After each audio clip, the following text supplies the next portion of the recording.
Hello and welcome back to Bournemouth RC. Tonight we're going to be doing a video about my lower shock eye links. I posted a video a couple of days ago about a little bit of maintenance I had done on them and the fact that I had actually broken the standard one and an RPM lower shock eye link. The RPM ones are the short rod ends from actually a Traxxas model. Watch the other video and it'll show you the rod links in that description. Now I posted a video online and posted it to one of the Facebook groups I'm a member of, and a big shout out to Mike who replied back to me with a potential fix, and I've had a quick look and I think he's absolutely spot on right. So I want to show you how to fix the bottom shock eye links snapping on the Arrma Kraton. Okay, now we're in a bit closer. To fix these bottom shock eyelets from breaking, it's actually a very simple little fix. And I will show you how to do it now. If you loosen the lock screw on the pin for the bottom shock eye links, and then if you watch as we pop this out, the arm drops lower than the actual suspension eye link. Okay, now that shock absorber is already at full reach. So what's happening is, with that arm being able to drop lower, as you can see they're quite a bit lower, whenever you tumble and the wheel gets a hit and knocks downwards, it's putting stress on the bottom of that eye link and it's causing it to break. So there's a really simple fix for this, and just inside the back here by the diff there is a tiny droop screw. Now I will take a photo of that so you can see it closer up. It's right up by the cup of the diff. So that droop screw there, and if you watch as you tighten that droop screw, and I'll bring that to the side, okay, so as you tighten that droop screw down, it brings the arm up. Now what you want to do is you want to bring that arm higher than the very lowest point of that shock absorber travel, only just, but just high enough. So as you tighten it, it goes up. Now that there is about a millimetre, maybe a tad more, higher than where the lowest point of that shock absorber can go. So you've still got full range near enough, minus a millimetre of that shock absorber, but it actually stops it overstretching the shock absorber and breaking the bottom eye link as you go through. So now, as you push that back in, and actually what I'll do is I'll take off the other side to show you the difference. So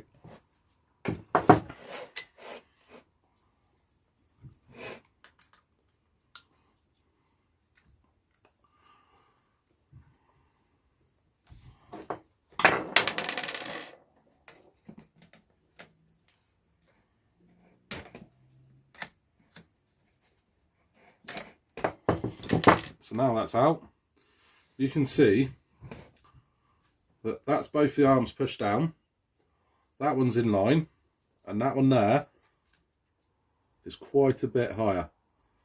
So that means that that one needs to be adjusted up the same as this one. Now it's quite important on these that you keep your heights equal, and I'm actually going to go very slightly higher on that one, just because when you do put some stress on there it does bend down a little bit more, and I don't want it to bend past that shock eye link anymore. Still got good movement, but it doesn't now go past that bottom shock eye link. A little bit too much.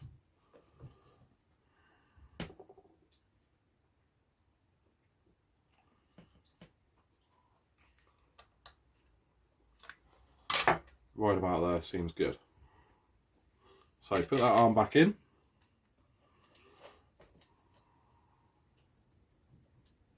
The good thing is you can tell when you've done it right because you have to lift the shock absorber up slightly, compress it to get it in.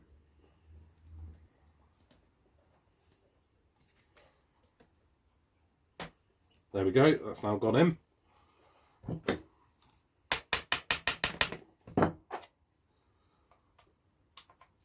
Do the lock screw up.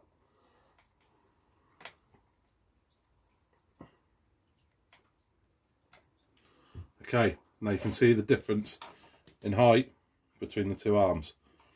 So that should stop that lower shock eye link braking again. So I'll do the same for this side.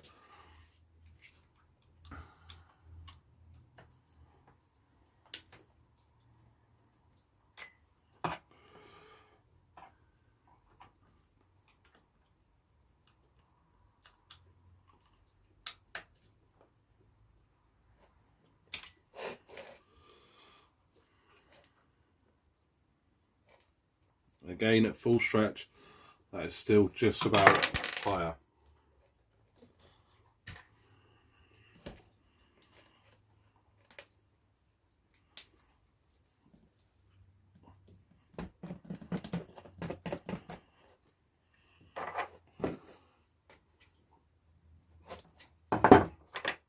Put that back in.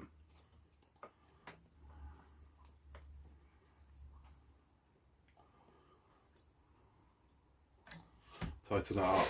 Now you can see they're both higher. What you do want to do is make sure that they are both the same height. That's actually looking pretty good. Maybe slightly higher with this one.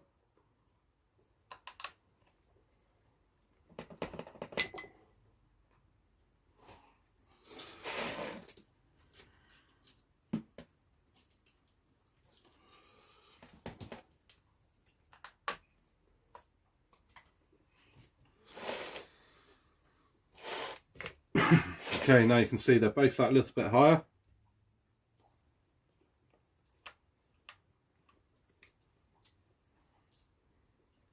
And they're looking pretty good and level.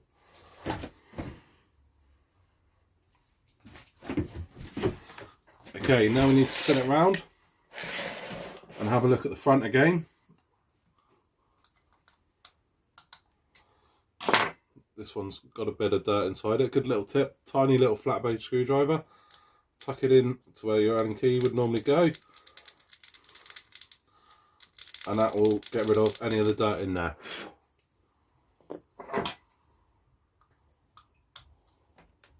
So that your Allen key can go in nicely.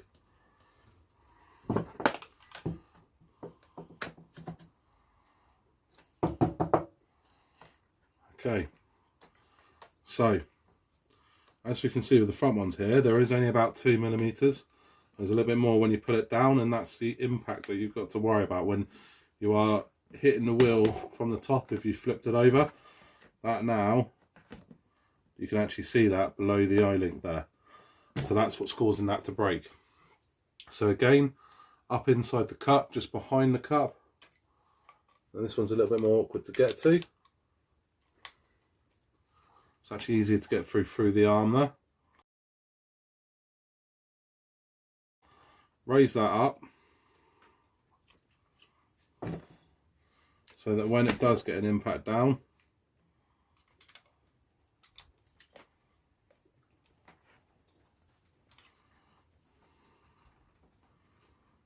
there we go. When that one then gets hit down, it's not going to break the bottom of that shock eye link. Again, put it back through.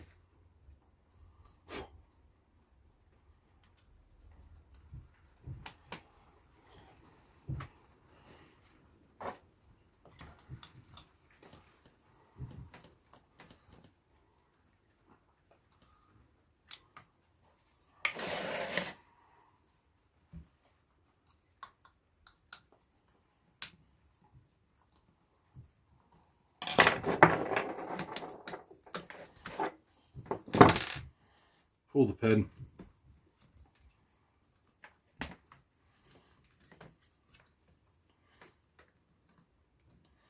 And you can see the difference in height there, and that's what's causing it to pull the bottom of those shock eye links. So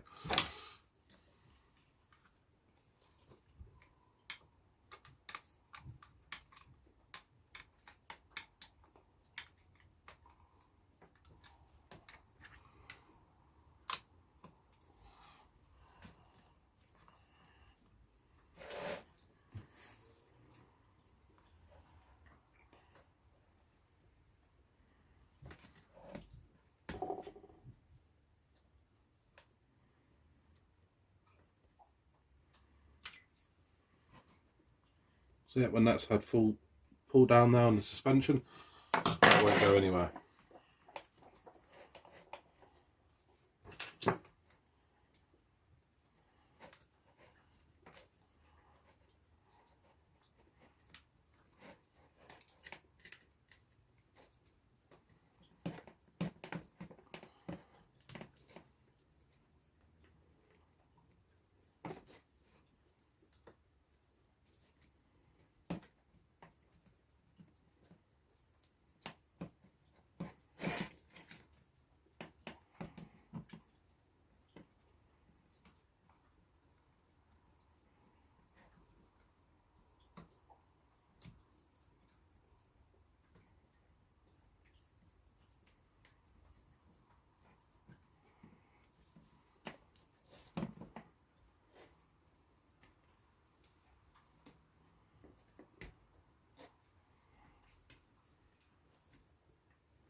we go, finally got that one in. Tighten that down. Then I have a look from the front. This one's a tad higher than the other one.